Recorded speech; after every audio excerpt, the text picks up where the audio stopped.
डूब न जाइना टोटल अगर डूब गई ना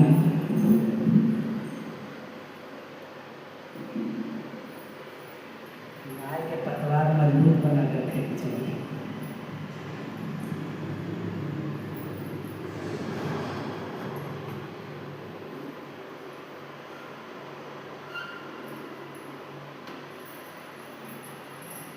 पंखा बंद करो।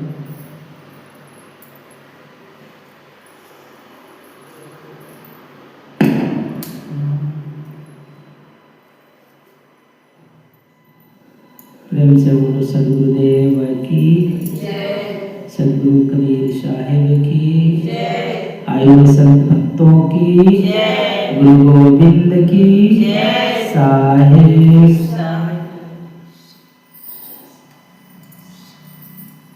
इस संसार में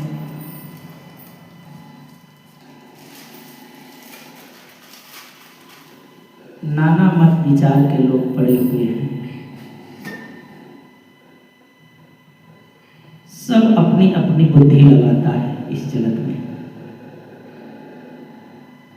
और अपनी बुद्धि के अनुकूल अपना कार्य सिद्ध करने के लिए, अपने को श्रेष्ठ बताने के लिए मनुष्य बहुत सारी चालाकियां करता है।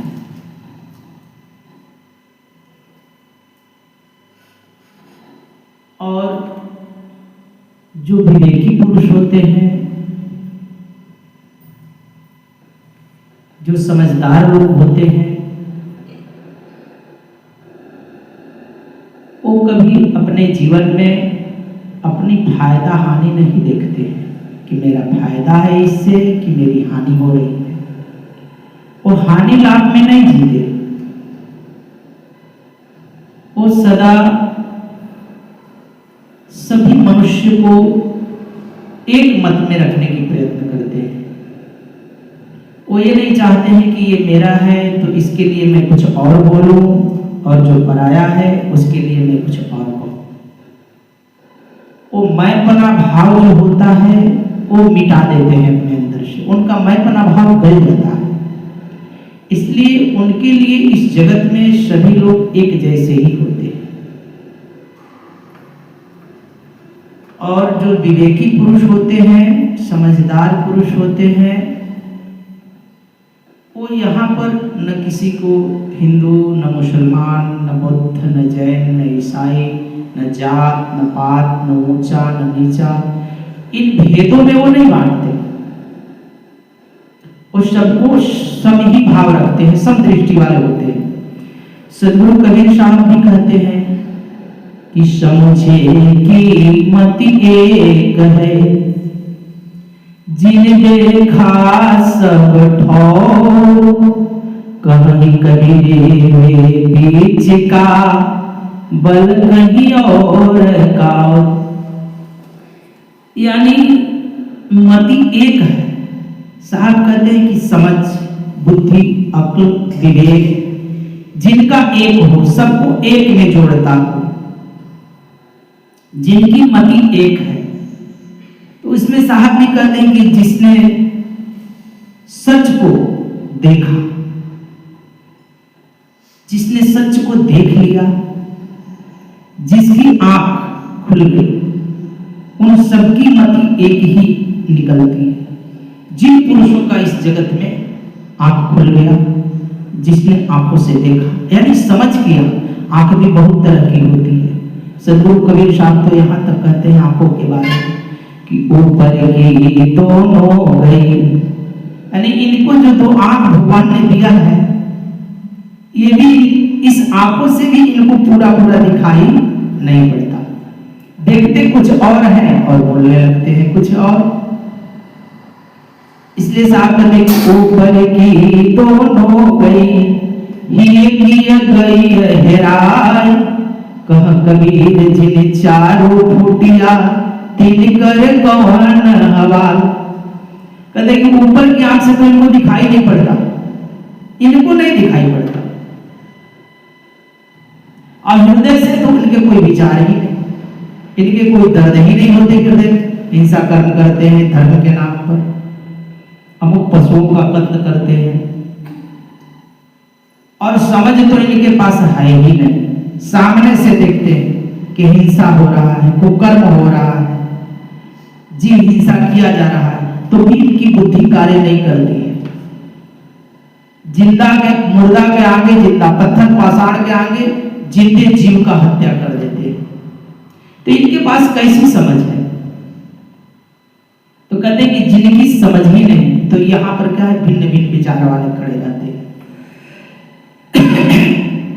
इसलिए साहब कहते हैं कि इनकी जिनकी आंखें खुल गई, तो जिनको आंख है आंख ही वाला देखता है, जिनको आंख है उनको दिखाई पड़ता, वही हर जगह सत्य को देख सकता। वो मंदिरों में सत्य देखेगा, मस्जिदों में से देखेगा, पत्थरों में देखेगा, वृक्षों में देखेगा, पूरा कायनात में देखेगा। वो सत्य को निहारेगा, क्योंकि उसकी आंखें खुल गई। और जिनकी आंखें नहीं खुली उनको कहा, वो तो भीड़ों के साथ इकट्ठा है,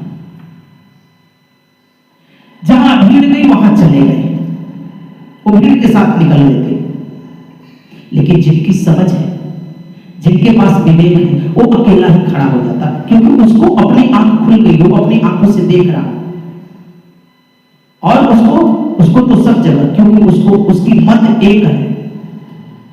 और सदगुरु कबीर साहब ने तो कहा कि सब घट मेरा शान।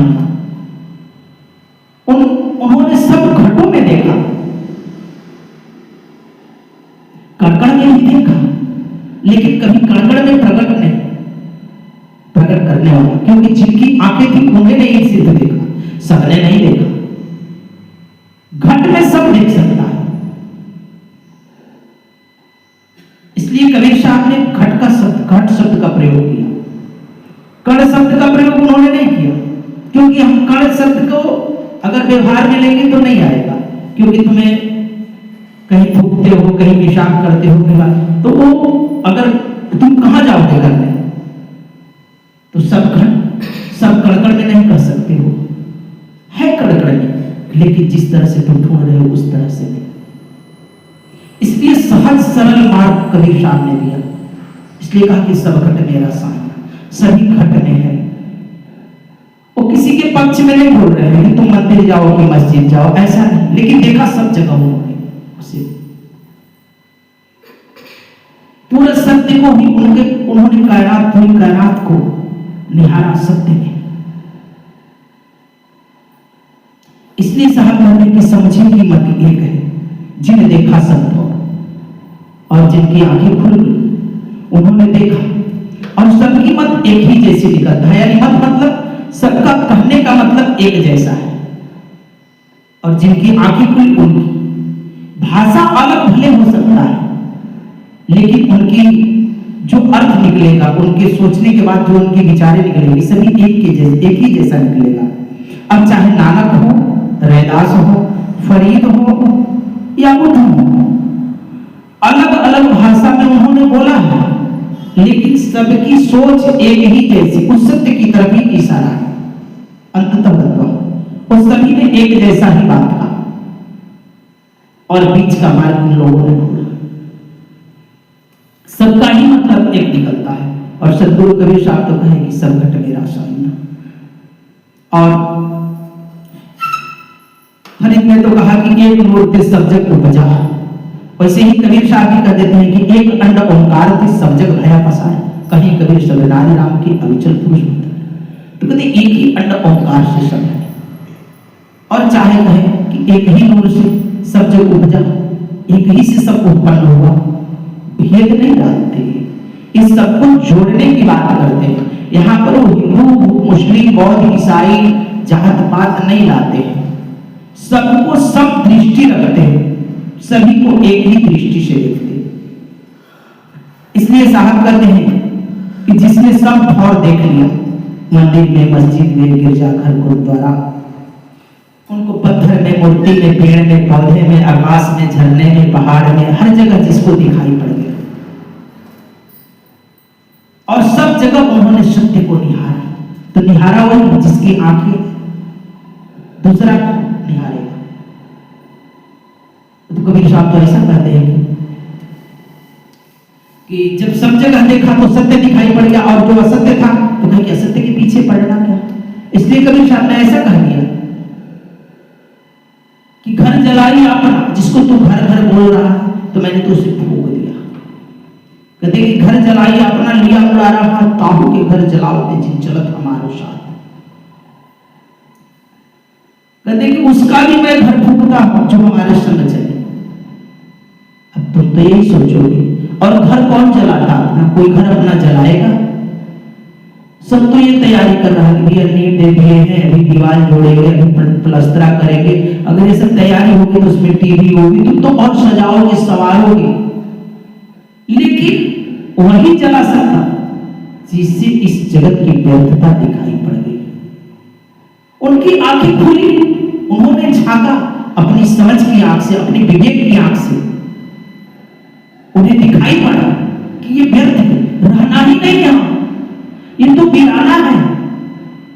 फिर तैयारी किसकी यहां पर? ये तो व्यर्थ ही मेरा जीवन नष्ट हुए जा रहा है।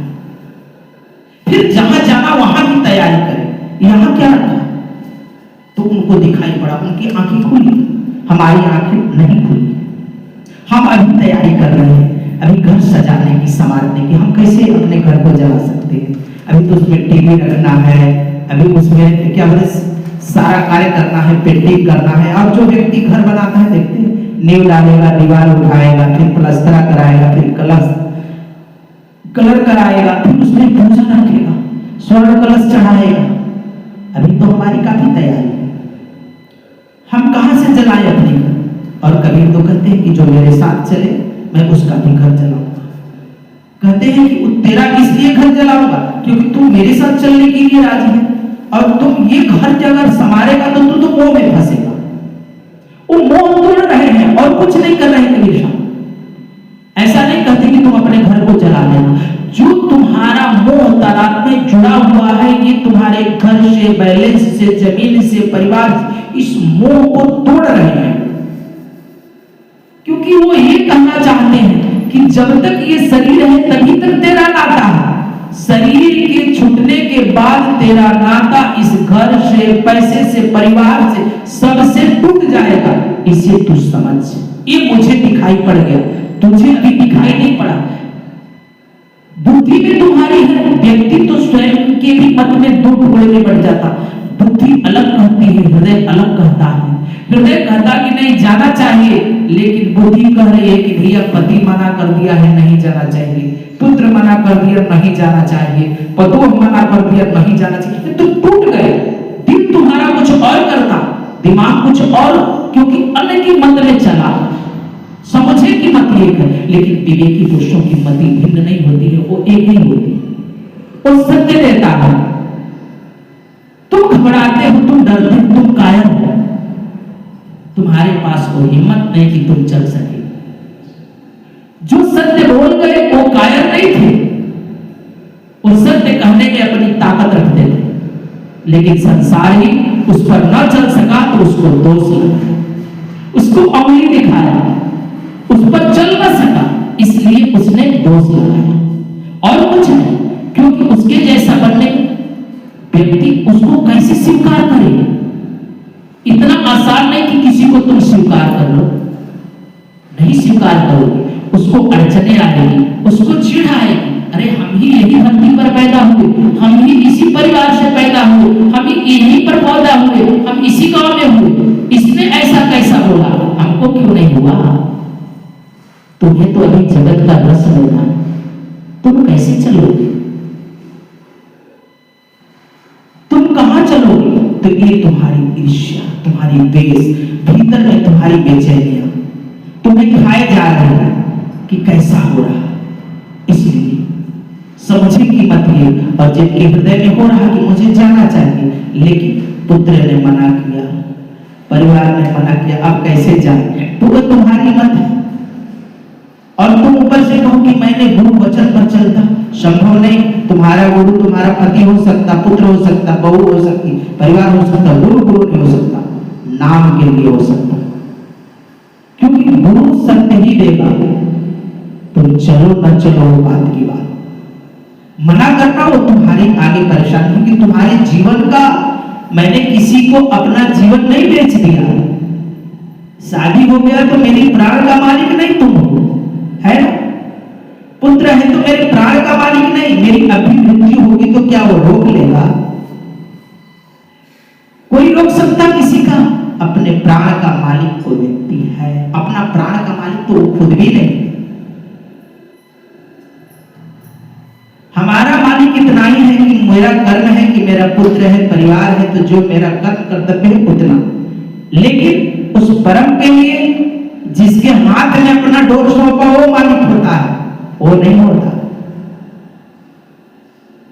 इसलिए गुरु करना इतना आसान नहीं जितना लोग समझ लेता कि मैंने गुरु धारण कर लिया, गुरु ने धारण किया। इतना आसान कैसे?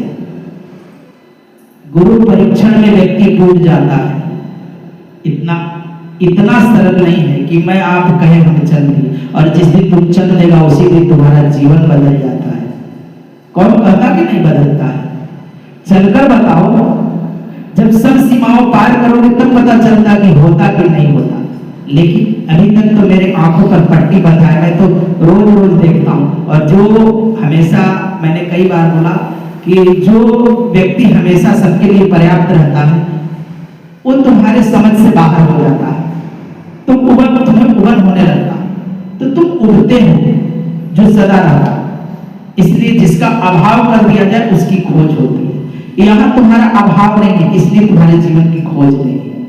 अगर तुम्हें जब जिस दिन अभाव होगा उस दिन इसका मतलब पता चलेगा कि क्या होता है। जब अभाव हो जाएगा और ये समझ देने वाला नहीं कोई मिलेगा, तब तुम्हें समझ में आएगा कि वो समझ कौन सा था। तो अभाव के बाद व्यक्ति को पता चलता है, पहले नहीं मालूम पड़ता है। जब पर्याप्त रहता है तो उसकी कोई कदर नहीं। इसलिए संसार में जो भी महापुरुष आए उनके मौजूदगी में कोई उनको उतना वैल्यू नहीं दिया, कोई उतना उनसे जानने की स्वेच्छा नहीं। वही कबीर के शिष्य लाखों हुए, लेकिन उनको जानने वाला 3-4 ही लोग मिले। धर्मदास मिले, सुरती गोपाल मिले, जागू साहब मिले, ऐसे ही 3-4 संत मिले। बाकी नहीं, वो 4 लोगों ने बहुत कुछ किया। रैदास को एक मीरा मिली, उसने अकेला ऐसा कार्य किया। संसार में क्या उस समय में मनुष्य नहीं थे?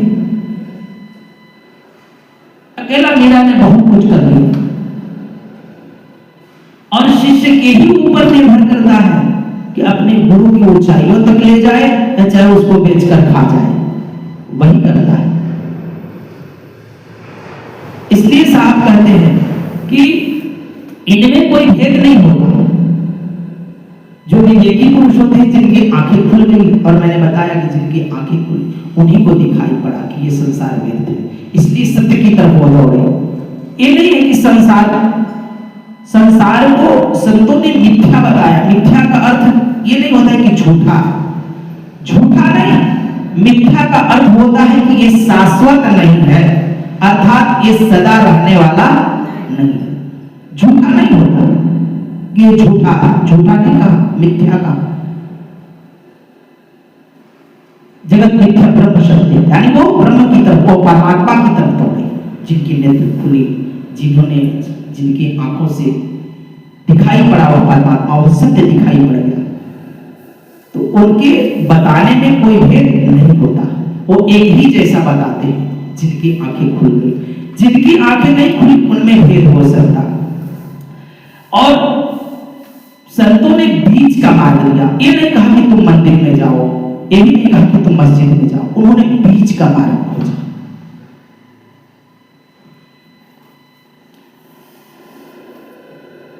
उन्होंने ऐसे विवेकी लोग न तो हिंदू को माने न मुसलमान को माने, न मुसलमान की तरफ झुके न हिंदुओं की तरफ, ये बीच का रास्ता बताते हैं। वे कहते हैं कि न मूर्ति पूजो न काबा पूजो।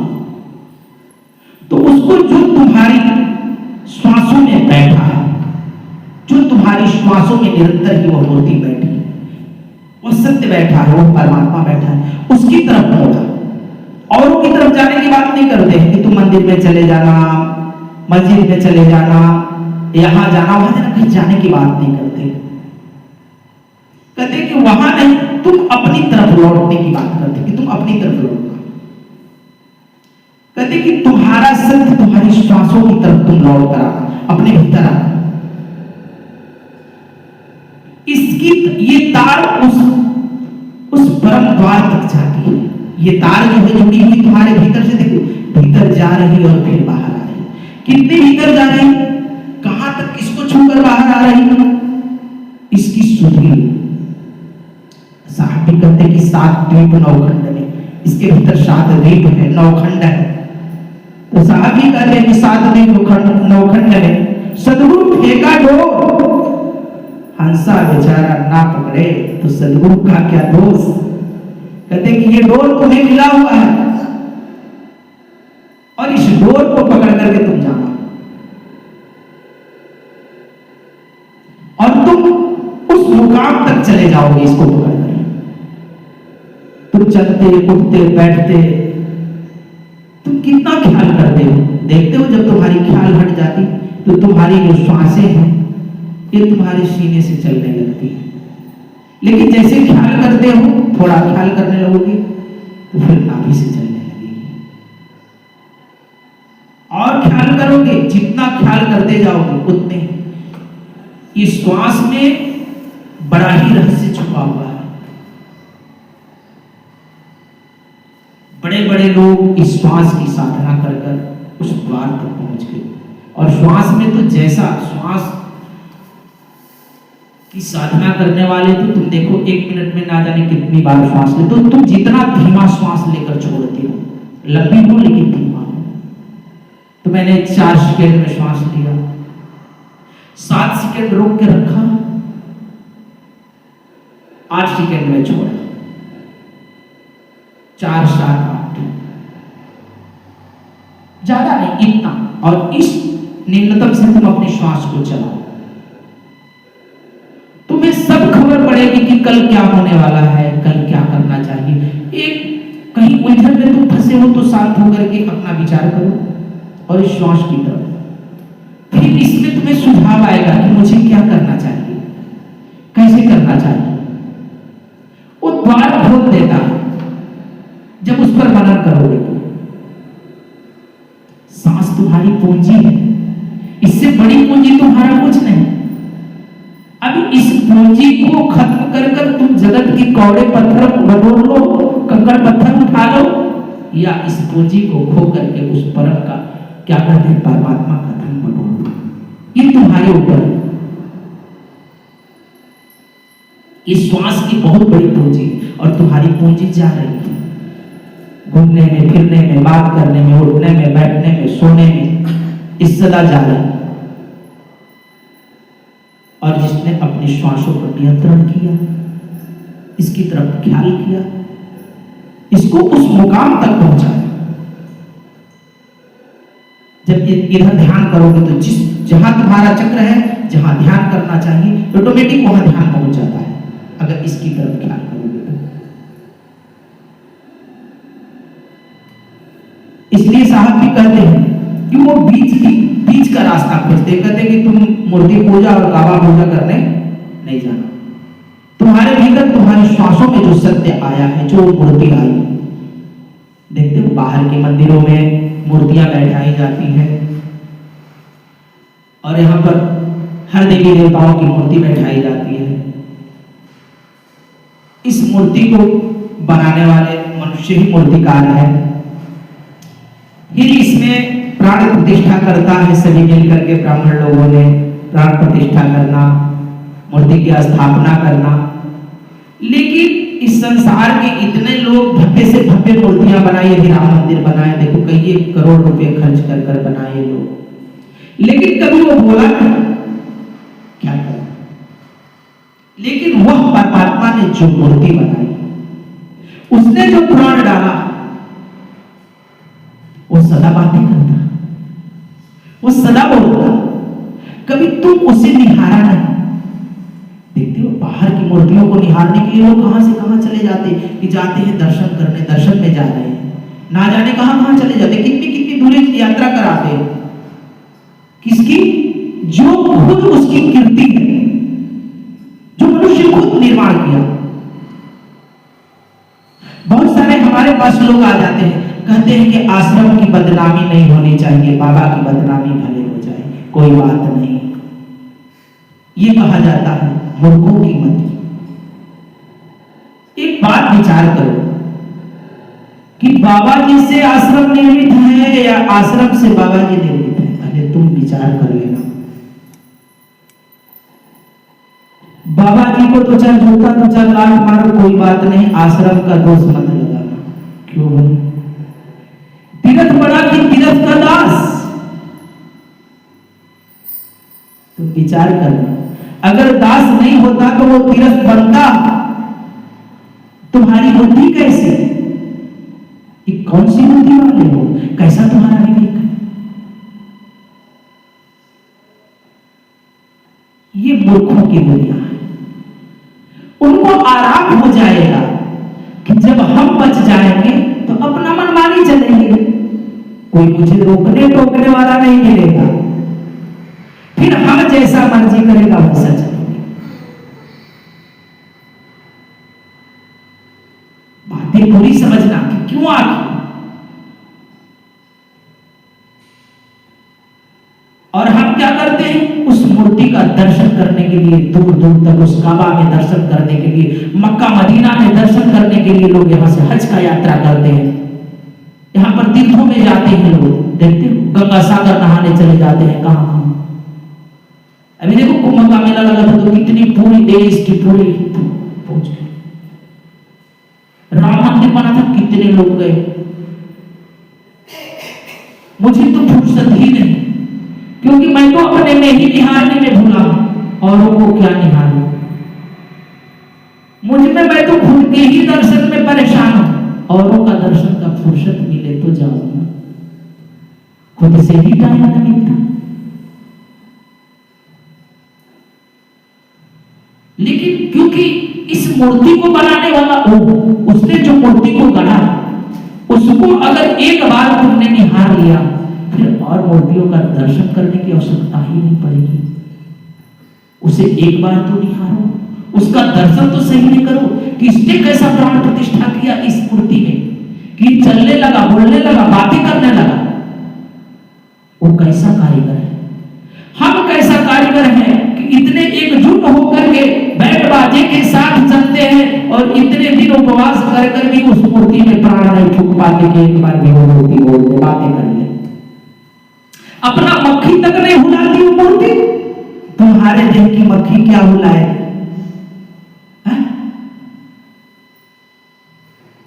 अपने देह पर की मक्खी बैठ जाए तो नहीं हुला पाती।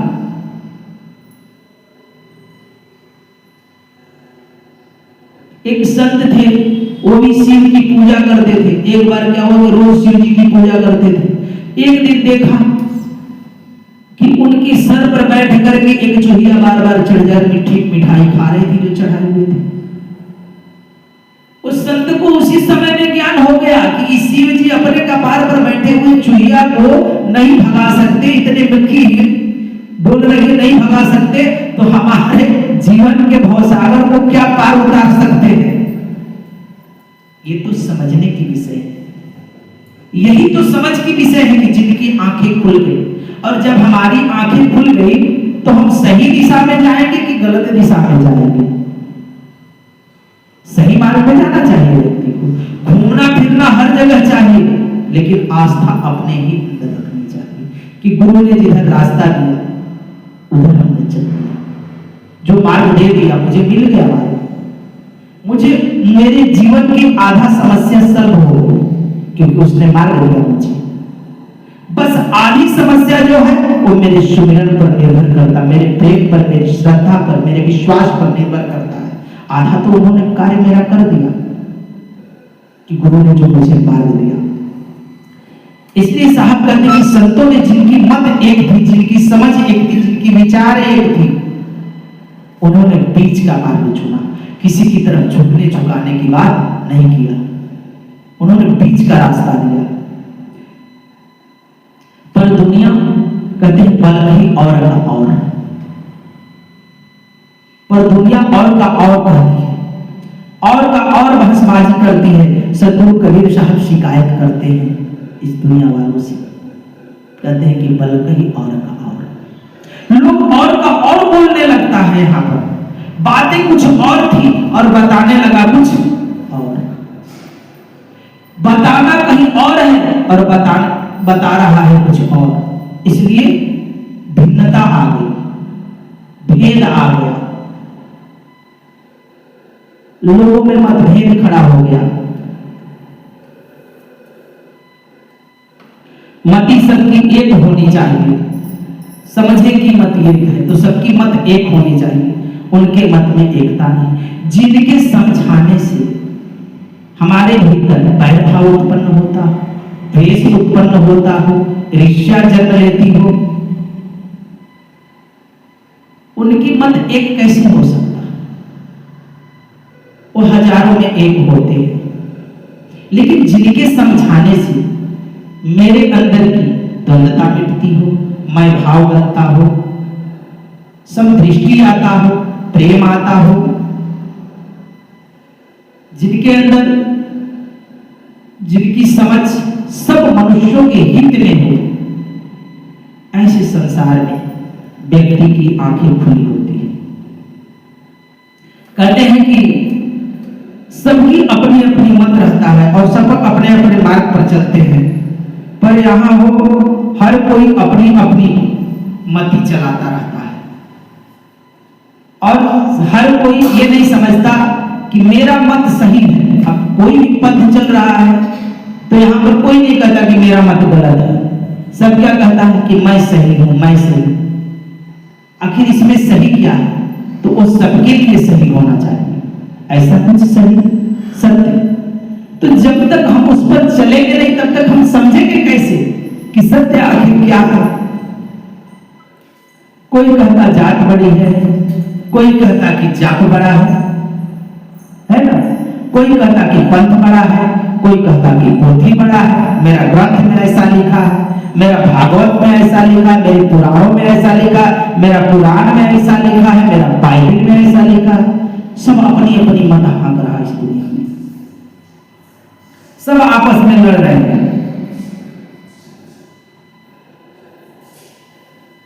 और जो असली मति थी वो सबकी खो गई, भूल में पड़ गए और का और बताने लगे, कहना कुछ और था और बोलने लगे कुछ और का और मत अपना सबको समझाने लगे और सबकी मत भी अलग अलग भिन्न भिन्न हो गई। सदगुरु कबीर साहब कहते हैं अगर कोई बात सुनकर मान ले और किसी के कहने पर आप चल रहे हैं, आपके मन विचार मानने लगे कि नहीं सबका मत एक होना चाहिए, क्योंकि सभी मनुष्य हैं, सभी के दो आंख हैं, दो कान हैं। देखो दुनिया में सबसे बड़ा आदमी वही कहलाता है जिसका स्वास्थ्य अच्छा हो, दो आंखें ठीक हो, पैर ठीक हो, कान ठीक हो, कान से अच्छे से सुनाई पड़ता हो, चेहरा सुंदर हो, तो वो सबसे समृद्ध व्यक्ति है, हम ये जानते हैं, सबसे स्वस्थ है। लेकिन ऊपर से ही जिसका कोई का एक आंखें नहीं है, एक पैर नहीं है, शरीर में अगर कोई तकलीफ होने लगे तो सबसे बड़ा दुखी आदमी है। धन से अमीर भले है लेकिन शरीर में कोई पीड़ा है तो बड़ी गड़बड़ी है। तो वैसे ही हमारे मन में अगर खोट है तो सबसे बड़ी गड़बड़ी है ईश्वर के प्रति, परमात्मा के प्रति, सदगुरु के प्रति। पूरा परिवार मिलकर के हमको कहे, हमें समझाए आकर के कि ये रास्ता छोड़ दीजिए, चलिए संसार में दुनिया में हो, हम छोड़ देंगे कि नहीं? हमें छोड़ देना चाहिए, क्योंकि मेरे भाई लोग हैं, माँ है, बहन है, सब समझा रहे हैं रात दिन बैठ करके, फिर भी इतना दार है तो हमको करना चाहिए, बातें मान लेनी चाहिए कि नहीं मान लेनी चाहिए? क्यों हमें क्यों नहीं माननी चाहिए? अगर संसार के व्यक्ति के परिवार वाले मनाते हैं कि तुम इस सच्चाई पर नहीं चलो, थोड़ा सा झूठ बोलो, इधर उधर चलो, तो वो बातें मान सकते हैं। आपको यानी फ्री माइंड है कि आप मान सकते हो किसी का बात, क्यों भाई? तो हम संसार में रहते हैं, हम भी संसार में रहते हैं, हमें भी मानना चाहिए। लेकिन जिनकी आंखें खुल गई उनको तुम क्या समझाओगे? तुम भी अपनी आंखें खोलो। इसलिए मैंने पहले बताया कि साहब कहते हैं कि घर जलाइए अपना। घर किसका जलाया सबसे पहले? कहे कि मैं अपना घर पहले ही फूंक दिया। घर रहेगी ना हल्ला उच्चर होगा, भाई परिवार नहीं, घरे नहीं रहेगा। घर जलाइए अपना, लिया बुला रहा, कभी अपने ही हाथों से अपना घर जलाया, लुकारी बार दिए, चारों तरफ जल गई, राख हो गई। ताहू के घर जलाओगे जी, चलता हमारे साथ, कहते कि तुम्हें हमारे संग साथ चलना है तो भाई थोड़ा अपना घर जलाओ, तुम भी जलाओ, तुम भी हमारे जैसा बनो। तो घर जलाने का मतलब ये नहीं हो गया कि मैंने अपने घर द्वार फूंक दिया। घर जलाने का मतलब हुआ कि हमारे भीतर से ईर्ष्या, द्वेष, द्वंद, तेरा मेरा, अपना अहंकार ये गलने लगा। गुरु कृपा से गला। सदगुरु की चरणों में जाने से गला। घर फूकने का मतलब ये हुआ। घर फूकने का मतलब नहीं कि अपना घर का कोई बिस्तर जाकर फूक दो, मुझे नहीं काम है, ये बातें नहीं। इस घर में जो हमारे अंदर द्वेष है, द्वंद है, ईर्ष्या, छल है, कपट है, एक समझ आए। और समझ कब होती? जब तुम खाली होते हो इन सब चीजों से। जब तुम भीतर से खाली होते हो तब ये सब समझ आती है कि मुझे क्या करना चाहिए। एक समझ की आंख खुलती है। समझे की मति एक है, और जिनके पास समझ है उनकी ही मति एक हो सकती है। वो सारा संसार को एक बनाने की चेष्टा करेगा, हर मनुष्यों को जोड़ने की चेष्टा करेगा, तोड़ने की नहीं। मनुष्य हमारे यहाँ तो सब अपने अपने मत से टूट कर जाते हैं कि मेरी बात माने कि मेरी बात माने। हम किसी की बात नहीं मानते। जो सही होता है उसकी बात मानते, बाकी किसी की बात नहीं मानते। जो सत्य, जो सही का उसकी बात मानते। अब चाहे वो मेरा हो चाहे तेरा हो, उससे मुझे कुछ लेना देना नहीं। यहाँ पर सभी मेरा ही है, नहीं तो सब तेरा ही। कोई मेरा नहीं, कोई तेरा नहीं। इसलिए साहब कहते हैं कि अगर कोई बात सुनकर के मन में एकता आए पर भाव उठे, मैं तू का भेद गिर जाए, समझो एक मति वाला होता है व्यक्ति। जब मेरे मन में कोई कुछ बोल दिया, वो भी मिटने लगे कि चलो जाने दो, हटाओ, वो सबसे क्या लेना देना। तो श्वास चल रही है तब तक हमें उससे बातें करनी है, जब तक जिंदा है तब तक प्रेम भाव दर्शाना है। उसके बाद क्या है? फिर यहाँ से जाना है, वही जाना है जहां जाना चाहिए। तो मेरी मत एक होनी चाहिए। इसलिए गुरु का देह नहीं देखा जाता, गुरु की मत और विचार देखी जाती है कि गुरु ने जो ज्ञान मुझे दिया। गुरु के शरीर से कोई मतलब नहीं होता, गुरु शरीर भी नहीं होता, तो देह से क्या लेना देना। तो गुरु के जो उपदेश होता है, जो ज्ञान होता है, जो उसकी समझ होती है, वो क्या मुझे वैर भाव सिखाती है, द्वंद्वता मेरे भीतर प्रकट कराती है, या प्रेम भाव दर्शाता है। ऐसा ही समझ करके हमें समझा जाता है कि मेरे गुरु है कि सदगुरु है।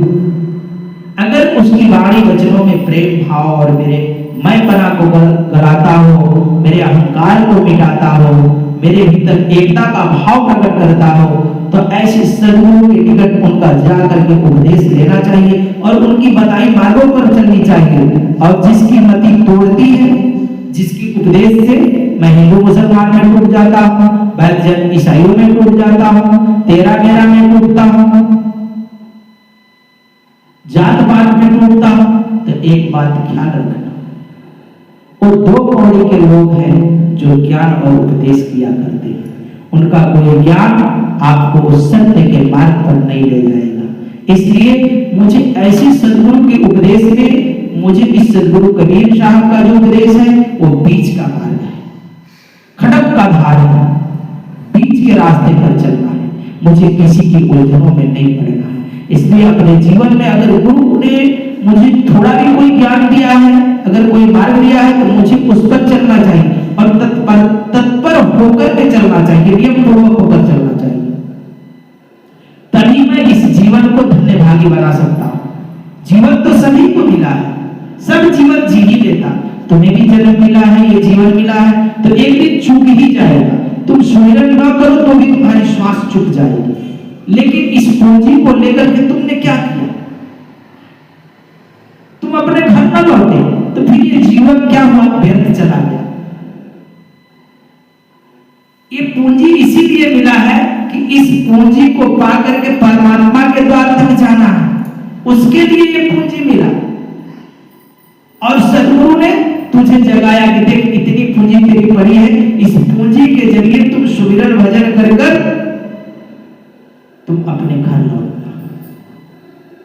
उसने ये बताया, यही बड़ी बात की। उसने कहा कि इधर जाना ना उधर जाना, नहीं तो जीवन यूं ही खो जाएगा। इसलिए एक मत लिया, जिनकी आंखें खुली और जिन्होंने जाना। प्रेम से बोलिए सदगुरुदेव की जय, सदगुरु कबीर साहिब की जय, आए हुए सदगुरु भक्तों की जय, गुरु गोविंद की जय साहिब। चलिए भजन वाली जी सदगुरु। आयो पायो जी मैंने राम रतन जी मैंने राम रतन धन पायो, पायो जी मैंने राम रतन धन पायो। चोरन लेवे कबो घट न जाए, चोरन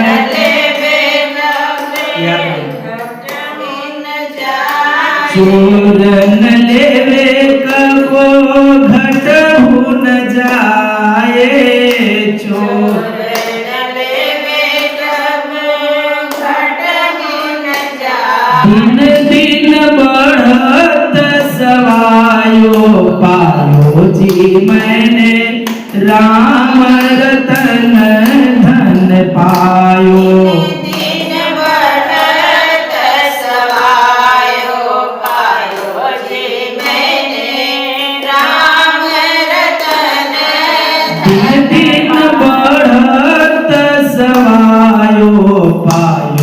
जी मैंने राम रतन धन पायो, दिन दिन बढ़त सवायो, पायो जी मैंने राम रतन धन पायो। जी मैंने राम रतन धन पायो, पायो जी मैंने राम रतन धन पायो, पायो जी मैंने राम रतन धन पायो, पायो जी मैंने राम रतन। सत की नाव खेवटिया सतगुरु, सत की नाव